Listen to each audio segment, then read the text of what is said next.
another video later. So let's do it. I will put in place gRPC gateway in order to expose in HTTP my Golang API. So first of all, I will modify my proto file.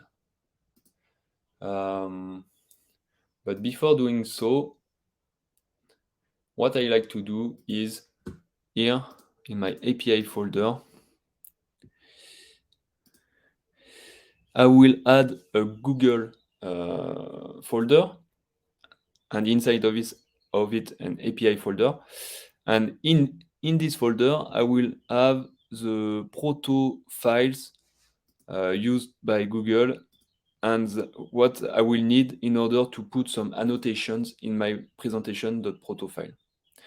Why do I do that?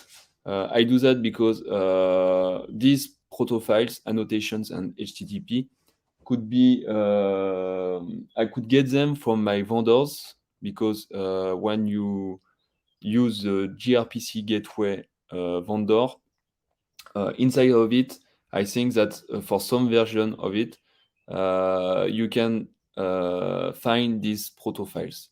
But if in any case you update your gRPC gateway module version, at any time these files could disappear from this new version, and then you will not be able to auto-generate your protobuf file anymore from your presentation.proto file.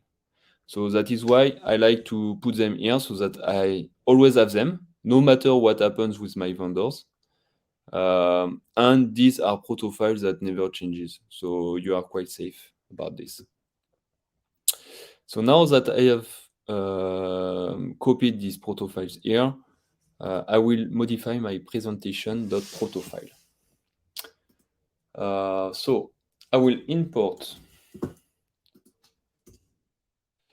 the annotations.proto file. And here in the else function, I will add an option annotation, which will allow me to define an HTTP route in order to call the else function. With this, it means that the else function will be able to be consumed using gRPC, and it will be we will be able to consume it also using an HTTP endpoint on the route else, like this. All right.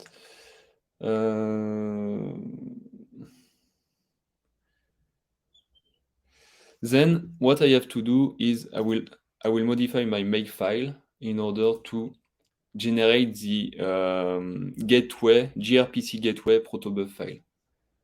So here, first of all, I will add this. This is not right.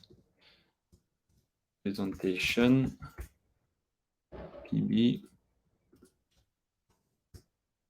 presentation PB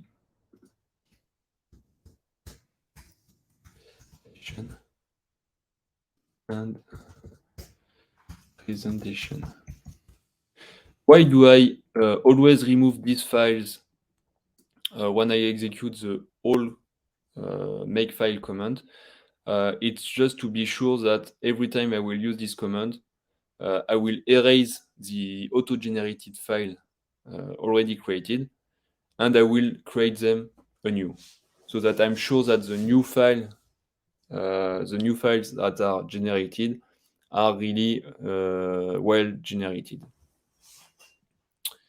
Okay for this.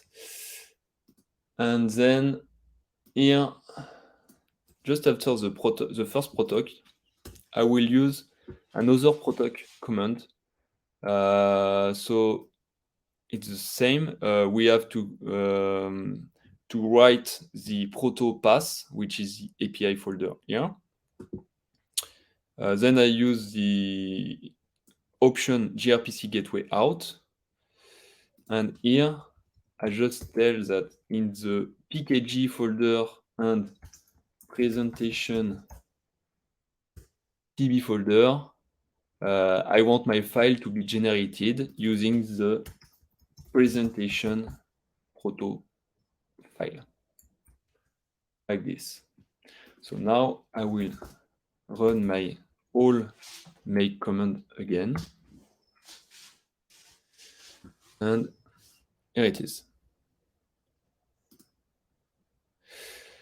So now you can see that in the presentation pb folder, I have two files. One protobuf file, which is used to expose in gRPC my API, and the gateway file, which is used by gRPC gateway in order to expose in HTTP my API. And here you can see that we have again some issues on imports. So I will add the modules in my Go modules file like this, and I will add them in vendors also.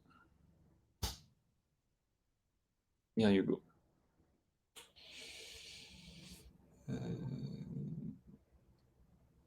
Okay, so now that we have this, we need to modify the main.go file. So I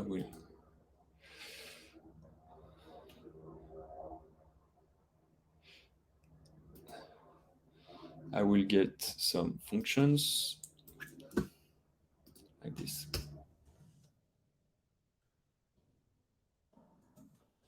All right. So the first function I have added in my main.go file is gRPC serve.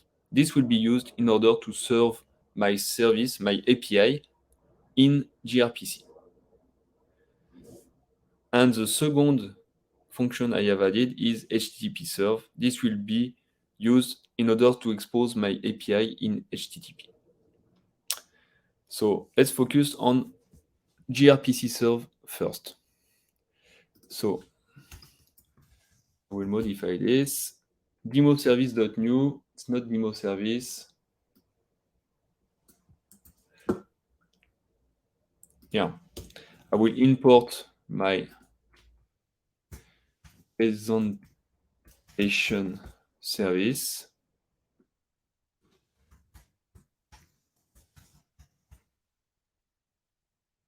Here, which is actually the path to this folder here, where I have implemented the new function in order to instantiate my service.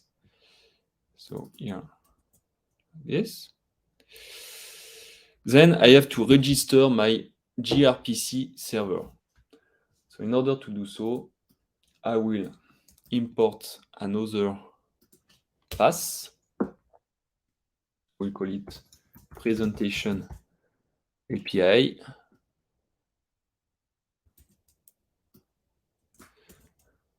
G presentation pb.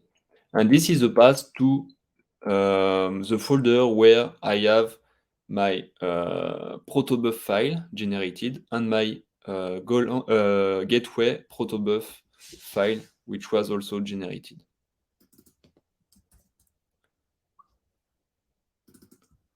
Okay. And here,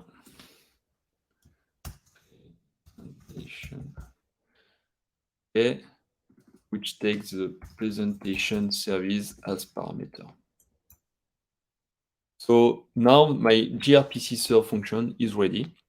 The gRPC server is registered, and at the end of it, I just log that my presentation service is started in gRPC.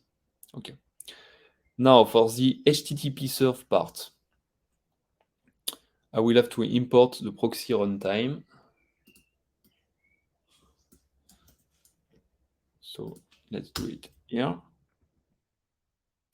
This is basically needed in order to define the format of responses in my HTTP payload response. Then here, I will have to register my HTTP endpoints. So I will change this here. Register presentation service handler from endpoint. Okay. And here, I add in parameter something I have in my app configs, which is the bind service HTTP, which is in fact the port on which I want my API to be exposed. So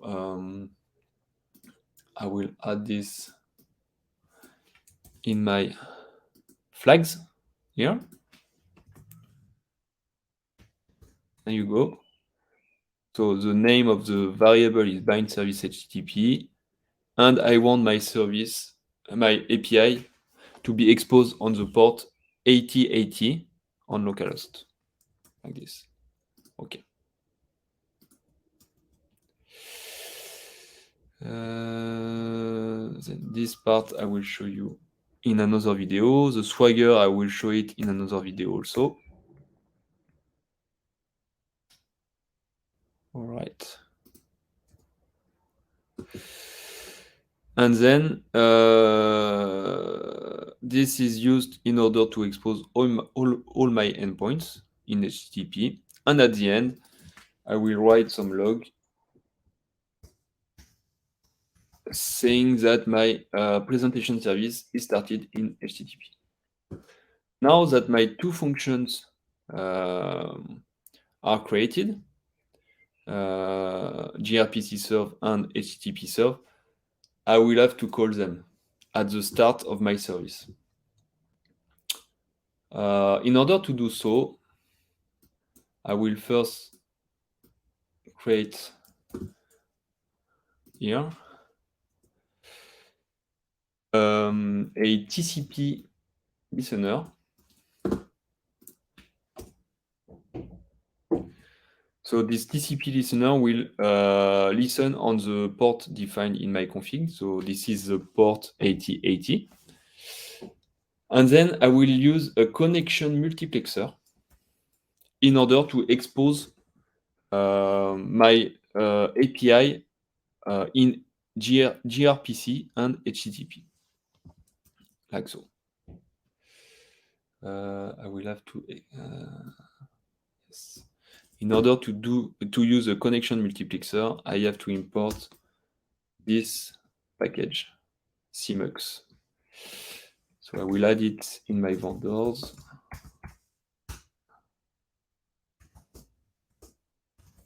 Like this. Okay. So here you can see that I have created two listeners, one for gRPC and one for HTTP. And then the last step we need to do is call my gRPC serve and my HTTP serve functions using the gRPC listener and the HTTP listener. I will have to import also the air group package. Okay. So let's add it in my Go modules and in my vendors. Here you go.